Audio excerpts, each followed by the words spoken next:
গেল বিংশ শতাব্দীর ঘটে যাওয়া দুটি হৃদয় বিদারক যুদ্ধের প্রায় ৭৭ বছর পর আমরা ইতিমধ্যে একবিংশ শতাব্দীর ২৪তম বছরে উপনীত হয়েছি। হাজার হাজার বছর ধরেই মানব ইতিহাস হানাহানি, যুদ্ধ ও রক্তপাতে পরিপূর্ণ। তাই ইতিহাসের দিকে লক্ষ্য করলে আপাত দৃষ্টিতে কারো কাছে চলমান শতাব্দীটি মানব ইতিহাসের সবচেয়ে শান্তিময় সময়কাল মনে হতেই পারে। কিন্তু প্রশ্ন হলো, আদৌ কি এটা সত্য? কেননা আমরা আজ এক এমন বিশ্বে বসবাস করছি যাকে একটি টিকিং টাইম বমের সাথে তুলনা করা যেতে পারে, যার সময়সীমা সম্পর্কে সকলেই অনিশ্চিত। সুপার পাওয়ার আমেরিকা এবং রাশিয়ার নেতৃত্বে বিশ্ব যেন আজ দুটি ভাগে বিভক্ত হয়ে আছে এবং যে কোনো সময় লেগে যেতে পারে এক মহাযুদ্ধ। এমন এক মহাযুদ্ধ যেখানে বিজয়ী হবে না কোনো পক্ষই, কেবল ক্ষতিগ্রস্ত কিংবা ধ্বংস হয়ে যেতে পারে পুরো মানব সভ্যতা। আমরা আজ এমন শক্তিশালী পারমাণবিক অস্ত্র ধারণ করি যার মাধ্যমে নিমিষেই একটি জলজান্ত শহরকে মাটিতে মিশিয়ে দেওয়া সম্ভব। Thousands of young Americans.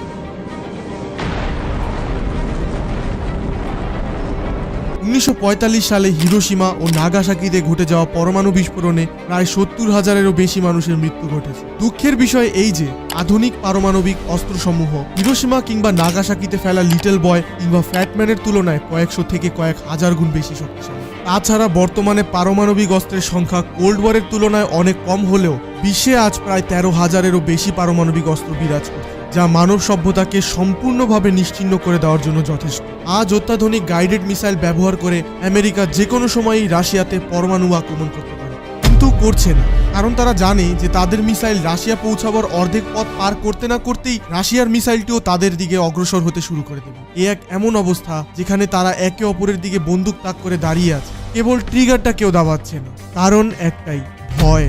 ভয় যে ট্রিগারটা দাবালে আমাকেও বন্দুকের গুলিতে বিদ্ধ হতে হবে, তাদেরকে ধ্বংস করতে গেলে তো আমাকেও ধ্বংস হতে হবে। প্রথম বিশ্বযুদ্ধে আধুনিক অস্ত্রের নামগন্ধ পর্যন্ত ছিল না। দ্বিতীয় বিশ্বযুদ্ধের ইতিই ঘটেছে দুটি পারমাণবিক হামলার মাধ্যমে। তবুও এ দুটি যুদ্ধে মৃত্যু ঘটে ১০ কোটিরও বেশি মানুষের। এমত অবস্থায় বিশ্বে পুনরায় একটি বিশ্বযুদ্ধ লেগে গেলে তা যে মানব সভ্যতাকে মাটিতে মিশিয়ে দিবে তা বলবার কোনো প্রয়োজন নেই। কিন্তু প্রসঙ্গ জাগতেই পারে, কেনই বা মানুষ তার নিজেরই ধ্বংস চাইবে? চায় না, যুদ্ধ কেউই চায় না, অথবা কেউ চেয়ে থাকলেও তাদের সংখ্যা নগণ্য। কিন্তু পূর্বের দুটি বিশ্বযুদ্ধ কি ঘটেনি? মানুষের ক্ষমতার লোভ এতটাই প্রকট যে সে তার কর্মের পরিণতিকে তোয়াক্কাই করে না। এখন কেবল সময়ের অপেক্ষা, ট্রিগারটা কে দাবাবে। তাই আপাত দৃষ্টিতে বর্তমান বিশ্ব উন্নত মনে হলেও প্রকৃতপক্ষে তা কেবল ধ্বংসের দিকেই যাচ্ছে। কেননা যে প্রযুক্তি মানুষের জীবনকে উন্নত করার উদ্দেশ্যে সৃষ্টি করা হয়েছে সেই প্রযুক্তি আজ মানুষের ধ্বংসের কাল হয়ে দাঁড়িয়েছে। অর্থাৎ এই অবস্থা প্রমাণ করছে যে মানবজাতি আজ পর্যন্ত তার নিজের জন্য এমন একটা জীবন ব্যবস্থা প্রণয়ন করতে পারেনি যেটা পালন করলে যান্ত্রিক উন্নতির সত্ত্বেও মানুষ এই পৃথিবীতে শান্তিতে বাস করতে পারবে। এখন প্রশ্ন হলো, তবে প্রশ্নের উত্তর ওই প্রথম সম্ভাবনা দিয়েই করব। এই মহাবিশ্ব কি আদৌ আচম্বিত সৃষ্টি হয়ে যেতে পারে? আর যদি হয়েও থাকে তবে কি তা আচম্বিত তার বর্তমান অবস্থানে উপনীত হতে পারে কিনা? যদি এর উত্তর না হয় তবে আমরা এই সিদ্ধান্তে উপনীত হতে পারবো যে এই মহাবিশ্বের একজন স্রষ্টা অবশ্যই রয়েছে। কিন্তু প্রথমেই আমরা এই মহাবিশ্ব যে কতটা বিশাল তার একটু ধারণা নেই। রাতের আকাশের চারটি দেখতে পাচ্ছেন, এটি পৃথিবী হতে কতটুকু দূরে হতে পারে? এতটুকু দূরে অথবা এতটুকু দূরে। কিন্তু প্রকৃতপক্ষে পৃথিবী ও চাঁদের কক্ষপথের মধ্যে 30টি পৃথিবী বসানো সম্ভব। চাঁদের কথা বাদই দিলাম, বহু অ্যানিমেটেড মডেল দেখে আপনার মনে হতেই পারে যে আমাদের সৌরজগৎ যেন এমন দেখতে, কিন্তু প্রকৃতপক্ষে আমাদের সৌরজগতের প্রতিটি গ্রহের মধ্যকার দূরত্ব এতই বেশি যে সম্পূর্ণ সৌরজগৎটিকে দেখাতে গেলে পৃথিবীকে একটি বিন্দুর ন্যায় দেখায়। কিন্তু এ দূরত্ব আমাদের মহাবিশ্বের বিশালতার সামনে কিছুই নয়। আমাদের সবচেয়ে নিকটবর্তী তারা প্রক্সিমা সেঞ্চুরি আমাদের থেকে 4.24 লাইট ইয়ার্স দূরে অবস্থিত। লাইট ইয়ার দূরত্ব পরিমাপের একটি একক। আলো শূন্য মাধ্যমে এক বছরে যতটুকু দূরত্ব অতিক্রম করে তাকে বলা হয় 1 লাইট ইয়ার। এই দূরত্বটি কতটা বিশাল তা একটু বুঝিয়ে দেই। আলো 1 সেকেন্ডে 3 লক্ষ কিলোমিটার দূরত্ব অতিক্রম করতে পারে। রেফারেন্স স্বরূপ আলো 1 সেকেন্ডে পৃথিবীকে 7 বার প্রদক্ষিণ করতে পারে। এই পৃথিবীটাই এতটা বিশাল যে আমাদের মধ্যে হয়তোবা অনেকেই তার জীবন দশায় একে সম্পূর্ণ ঘুরে দেখতে পারবে না। আর আলো একে সেকেন্ডের মধ্যেই প্রদক্ষিণ করে ফেলতে পারে, তাও আবার একবার নয়, দুবার নয়, বরং 7 বার। তাহলে আলো 1 বছরে কতটা দূরত্ব অতিক্রম করতে পারে তা আপনি হয়তো বুঝতেই পারছেন। এই দূরত্বটাকেই বলা হয় 1 লাইট ইয়ার। আর আমাদের সবচেয়ে নিকটবর্তী তারাই আমাদের থেকে 4.24 লাইট ইয়ার্স দূরে অবস্থিত। পৃথিবীর সবচেয়ে দ্রুততম স্পেসক্রাফট পার্কার সোলার প্রোব, যা সেকেন্ডে 180 কিলোমিটার দূরত্ব অতিক্রম করতে পারে, এর মাধ্যমেও এ দূরত্ব অতিক্রম করতে সময় লাগবে 7000 বছর। কিন্তু এটাও আমাদের মহাবিশ্বের বিশালতার সামনে চুল মাত্র নয়। আমাদের ছায়াপথে আনুমানিক এমন 100 বিলিয়ন কিংবা তার চেয়েও বেশি তারার অস্তিত্ব রয়েছে, যেগুলো 1,05,700 লাইট ইয়ার্স প্রশস্ত এই মিল্কওয়ে গ্যালাক্সির কেন্দ্রে থাকা সুপারম্যাসিভ ব্ল্যাক হোলকে কেন্দ্র করে প্রদক্ষিণ করছে। কিন্তু এখানেই শেষ নয়। এ মহাবিশ্বে রয়েছে মিল্কি ওয়ের মতো অগণিত ছায়াপথ। আনুমানিক এরকম 2 ট্রিলিয়ন গ্যালাক্সি ক্লাস্টার্স কিংবা সুপার ক্লাস্টারের সমন্বয়ে গঠিত হয়েছে আমাদের 93 বিলিয়ন লাইট ইয়ার্স প্রশস্ত অবজারভেবল ইউনিভার্স। অবশ্য এটা উল্লেখ্য যে অবজারভেবল ইউনিভার্স মানে সম্পূর্ণ মহাবিশ্ব নয়, বরং এটা হলো আমাদের দৃষ্টিসীমার সীমানা। এই মহাবিশ্বের আদৌ কোনো শেষ আছে কি নেই তা আমরা কখনোই জানতে পারবো না। তাহলে ভাবুন, কতটাই না বিশাল আমাদের মহাবিশ্ব, আমরা কতটাই না ক্ষুদ্র। তাহলে এতটা বিশাল মহাবিশ্ব কি আদৌ আপনা আপনি সৃষ্টি হয়ে যেতে পারে? কিন্তু তবুও তর্কের খাতিরে এগোনো যাক। মহাবিশ্বের সৃষ্টি কিভাবে ঘটেছে তার ব্যাখ্যা করতে যাওয়া সবচেয়ে বহুল গৃহীত মডেল হচ্ছে দি বিগ ব্যাং থিওরি, যার ধারণা হাবেলের অবজার্ভ করা মহাবিশ্বের প্রসারণ, আলোর রেডশিফট, কসমিক মাইক্রোওয়েভ ব্যাকগ্রাউন্ড সহ আরো বহু এভিডেন্স থেকে পাওয়া যায়। এ থিওরি মতে প্রায় 13.8 বিলিয়ন বছর পূর্বে মহাবিশ্বের সকল ভর, শক্তি এবং ফান্ডামেন্টাল ফোর্সেস একটি ক্ষুদ্র বিন্দুতে কেন্দ্রীভূত ছিল এবং একসময় তা এক বৃহৎ বিস্ফোরণের ন্যায় প্রসারিত হয়ে তার বর্তমান রূপ ধারণ করেছে। তাও আবার বহু আচম্বিক কিংবা কাকতালীয় ঘটনার পর, বহু বলতে গেলে কোটি কোটি কিংবা তারও বেশি।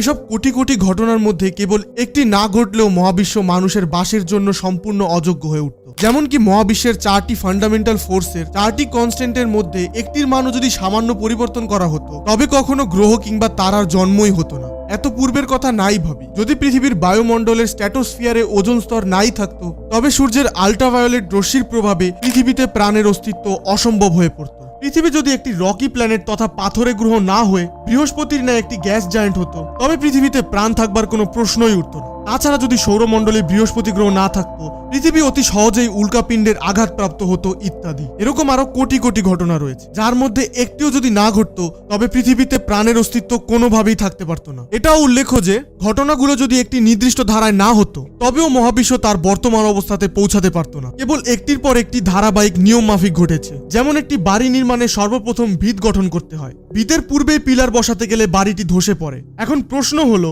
এরকম কোটি কোটি ঘটনা ধারাবাহিকভাবে ঘটে যাওয়ার সম্ভাবনা কতটুকু, তা আমরা একটি উদাহরণের মাধ্যমে বুঝে নেই। 10টি কাগজ নিন। এখন এর মধ্যে প্রত্যেকটি কাগজে ধারাবাহিকভাবে 1 থেকে 10 পর্যন্ত লিখুন। মনে করি এই 10টি সংখ্যা দ্বারা 10টি আচম্বিক ঘটনাকে নির্দেশ করে, যার ব্যতীত পৃথিবীতে প্রাণের অস্তিত্ব থাকা সম্ভব হতো না। তথা পৃথিবীর সূর্যের হ্যাবিটেবল জোনে অবস্থান করা, পৃথিবীর পানির অস্তিত্ব, বায়ুমণ্ডলে অক্সিজেনের অস্তিত্ব, বায়ুমণ্ডলে ওজোন স্তর থাকা, পৃথিবীর একটি রকি প্ল্যানেট হওয়া, কার্বন ডাইঅক্সাইডের পরিমাণ কম হওয়া, সৌরমণ্ডলে অন্যান্য গ্রহের উপস্থিতি, পৃথিবীর শক্তিশালী ম্যাগনেটিক ফিল্ড থাকা, চাঁদের অস্তিত্ব, পৃথিবীতে জীবের বেঁচে থাকার জন্য যাবতীয় উপাদান থাকা ইত্যাদি। এখন কাগজগুলোকে একটি বয়মে রাখুন এবং দৈবভাবে এখান থেকে একটি কাগজ উঠান। এখন ধারাবাহিকভাবে প্রত্যেকটি ঘটনা ঘটতে হলে প্রথমে অবশ্যই 1 আসতে হবে।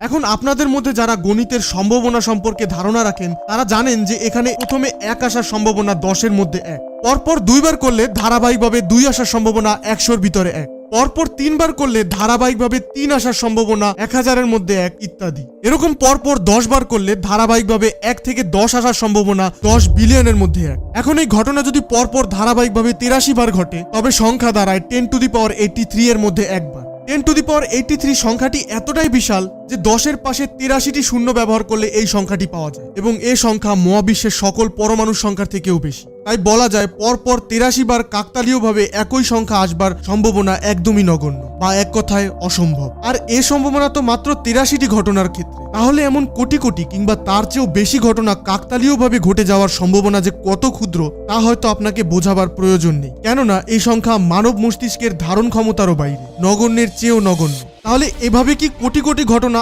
আচম্বিকভাবে এমনি হয়ে যেতে পারে? নিশ্চয়ই নয়। তাহলে আমরা এই সিদ্ধান্তে উপনীত হতেই পারি যে এ মহাবিশ্বের একজন স্রষ্টা অবশ্যই আছে। তাহলে আমাদের জীবন ব্যবস্থা কিসের আলোকে হবে? তার দেখানো পথে আমরা আমাদের জীবনের মানদণ্ড নির্ধারণ করব, মানুষের নাকি স্রষ্টার? নিশ্চয়ই স্রষ্টা আমাদের জন্য এমন একটি জীবন ব্যবস্থা নির্ধারণ করে রেখেছেন, যার অবলম্বনে পৃথিবীতে মানুষ অন্যায়, অবিচার, রক্তপাত ও হানাহানি ব্যতীত শান্তিতে বসবাস করতে পারবে। এখন শুধু সিদ্ধান্ত নেওয়ার পালা।